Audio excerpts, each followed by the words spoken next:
ধারাবাহিকের নতুন প্রোমোতে দেখতে পাওয়া যায় ইন্দ্রাণী আজ পুজোর ব্রত পালন করবার জন্য পুকুর ঘাটে এসে মাটির কলসি করে জল নিয়ে সেই কলসি মাথায় নিয়ে হাঁটতে থাকে। তখন কুসুম দেবীমার যাতে খালি পায়ে হাঁটতে একটুও অসুবিধা না হয় তাই জল নিয়ে দেবীমার পায়ে বারবার জল ছেটা দিতে থাকে। দেবীমা হাঁটতে হাঁটতে মনে মনে বলতে থাকে, এই ব্রত করে যেন আমি আমার পরিবারকে সব বিপদ থেকে রক্ষা করতে পারি।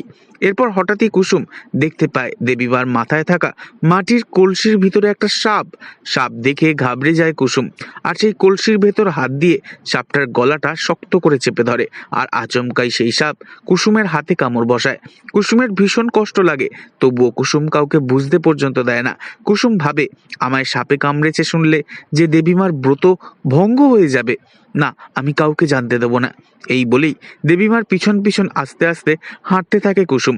তবে কুসুমকে এতটা ধীর গতিতে হাঁটতে দেখে আয়ুষ্মান কুসুমকে জিজ্ঞাসা করে, তোমার শরীর ঠিক আছে তো? তখন কুসুম বলে, হ্যাঁ ঠিক আছে।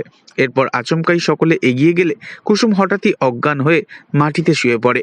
তবে কি এবার আয়ুষ্মান বুঝতে পেরে যাবে কুসুমকে সাপে কেটেছে? আয়ুষ্মানই কি তবে কুসুমের প্রাণ ফেরাবে? আর কিভাবেই বা আগামী দিনে কুসুম হয়ে উঠবে গাঙ্গুলি বাড়ির বড় বৌমা? নেক্সট আপডেট জানতে অবশ্যই সাবস্ক্রাইব করে রাখবেন। ধন্যবাদ।